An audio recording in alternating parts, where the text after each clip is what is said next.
Hi everybody, welcome back to Modding Mod Fashion. My name is Kim, and today I have 4 DIYs for your living room. If you would like, let me upgrade you and introduce you to some new things. So this first DIY is just a piece of artwork, and I found this DIY when I was on Pinterest. So for this first one, you are going to need watercolor paper or mixed media paper, or I mean, you could probably use printer paper, but I decided to use watercolor, so I had watercolor paper. And you will also need a watercolor brush and some watercolors. So for this first DIY, I'm going to do a lot of freehanding, and I recommend that you find the center of your picture, which will kind of help you proportion everything. So I'm just gonna draw this out. There was something about I don't know, maybe it was the color or the person holding up this giant cat. I don't know what it is, but I really love it. She likes chocolate covered strawberries and wine. She likes notes that say I love you all the time. Roses at your feet, baby girl be mine. Baby girl, be mine. Yeah, yeah. Pick up your phone, I need your attention. My girl so bad we call her detention. I am so glad we moved beyond friendship. And your mama like me. Look, I squared up with Cupid, told him find me. I stole your love, you shot my heart. I'm losing breath, it's getting dark. I think I might need CPR. Baby, won't you tell me, do you love me like I do? Tell me what you're willing to prove, cause I ain't got nothing to lose. It's true that you mean the world to me, yeah. I travel around the globe, but I know that you're the only girl for me. And I gotta let you know that, yeah, baby, yeah.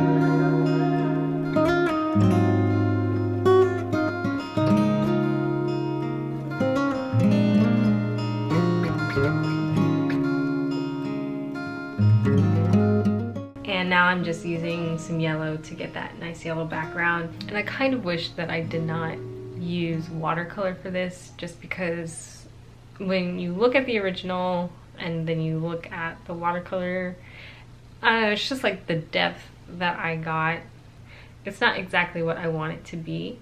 And then I really don't use watercolor that much, so I'm not very good at it. And I don't know, it seems like anybody should be able to mix their watercolors together and get black, and I have before, and today I did not. I did not get a black. I got something. You know, if you were using acrylic, I think you'd probably get a much better result.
Here we are. Here's our finished product, and it's very simple. You only need 2 colors and it's pretty great. So I think it's really simple to do. Okay, so for this next DIY, we are making a pillow. So I would recommend at least getting a yard of fabric, and I have had this fabric for 2 years and it is the most gorgeous fabric I have ever seen. So the pillow that we're making today is an envelope style pillow. The envelope style is the best style, and it's really easy. The first thing we're gonna do, we're gonna cut out the front square. So my pillow is going to be 24 inches, and so the front square for me, I need to cut out a square that is 24 and a half by 24 and a half. Okay, so I'm going to take my tape measure and then I'm going to cut out a little nick at 24.5. Okay, and now I'm also gonna come down 24.5.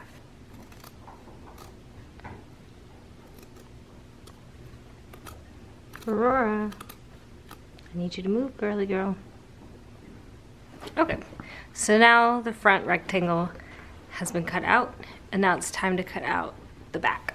So I'm just gonna cut out 2 rectangles that are 24.5, which is this length right here, and then they're gonna come down 14 inches. Okay, so I'm gonna measure down this edge 14.25, and then I'll make my cut. She makes it impossible to film because she always comes right in the middle. Hey. She's not usually one to scratch me, but she got me. Okay, we're back. Brief intermission, just had to dry my blood.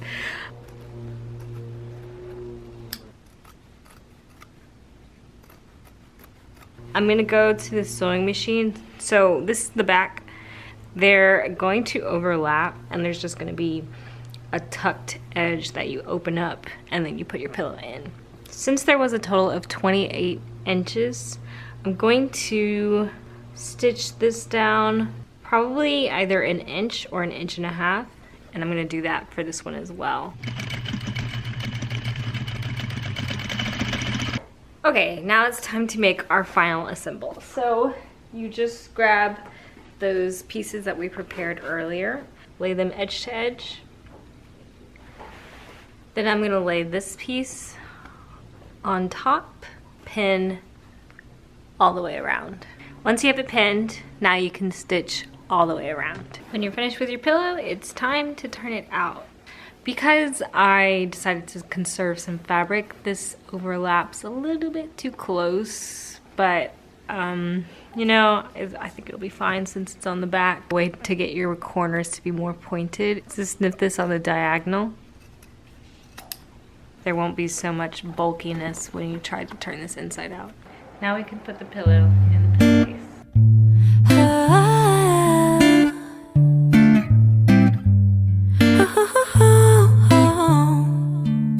Sunday morning, waking up with you.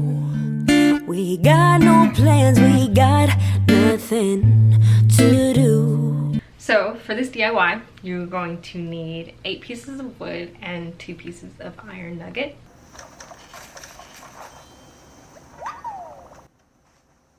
I'm just kidding. This is not Animal Crossing. I've wanted to make these bookshelves for a little bit, and I was gonna make a simple bookshelf. I was just gonna buy a plank of wood and then just cut it down the middle and call it a day.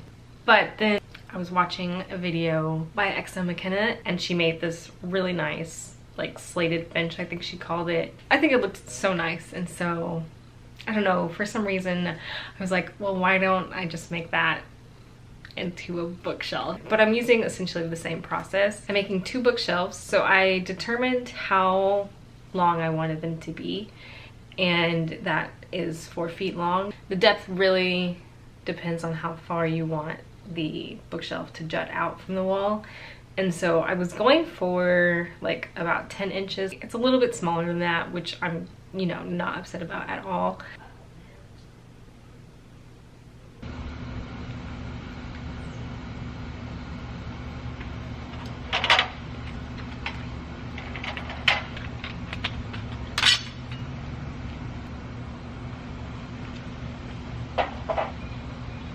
So I recommend that you measure how long your board actually is. They were all a little bit over 8 feet. Do that for all 7 boards.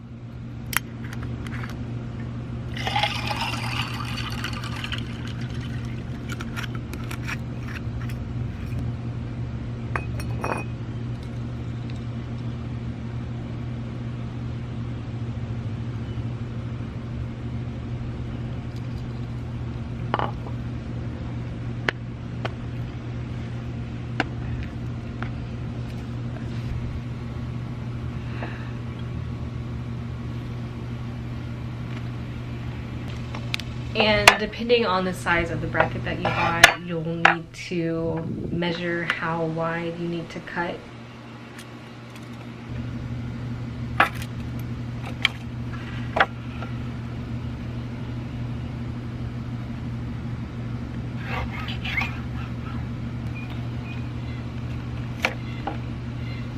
Now it's time to cut your wood in half.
So much.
So I had to do some custom spacing between each board because I don't have screws that are like thick enough or short enough that will only just go through this. So if I like put this down, then my screw would come under and be like sticking out, which is obviously not good. So I had to little bit of custom spacing so that these holes, when I attach this to the actual shelf, they'll go through like an actual board and really be secure. So it's a little bit tighter up here and then it gets to be a little bit more even as it comes further out, but it's not like my ideal situation, but it's kind of just what I'm working with right now. I want to put this into a stud. It's probably not gonna be the same measurement for you, but depending on how far away your stud is, you're really just gonna have to determine how far these are gonna go in.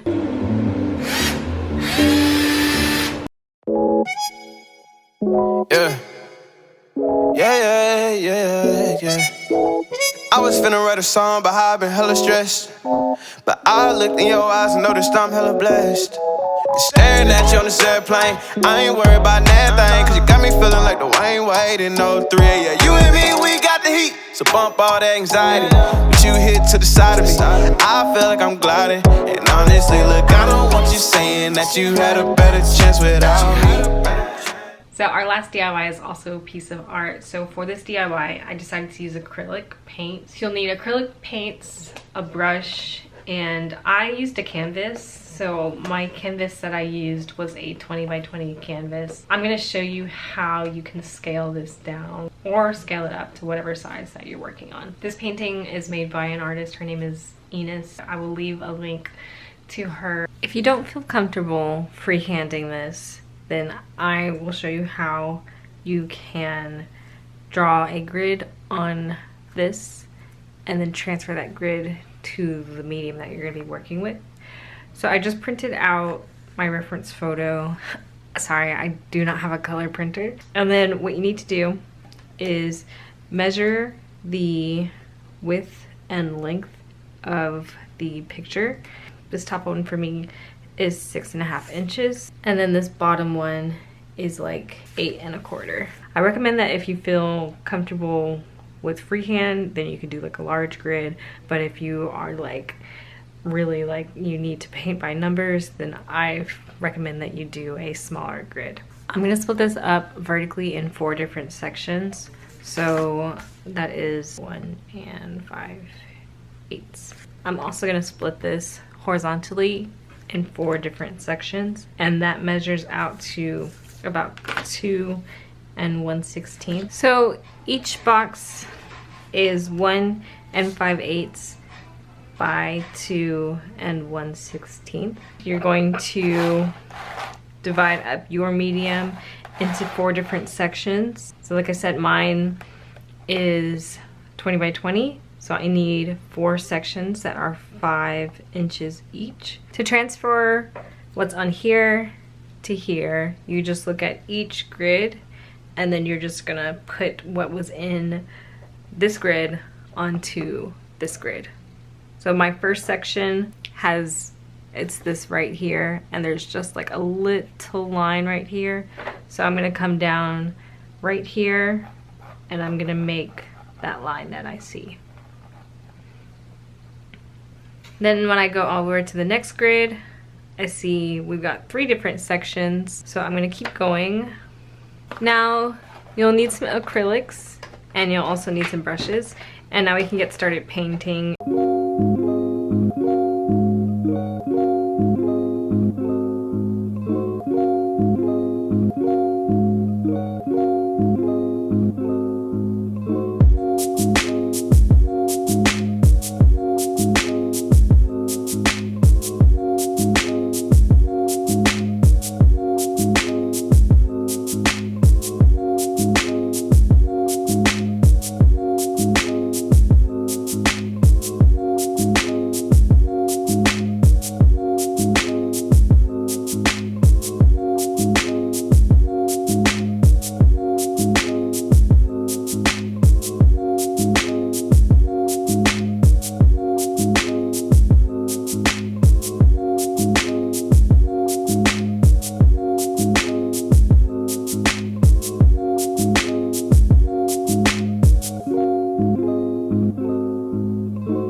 it's done. I'm gonna let it dry overnight and then it will be ready to hang on the wall.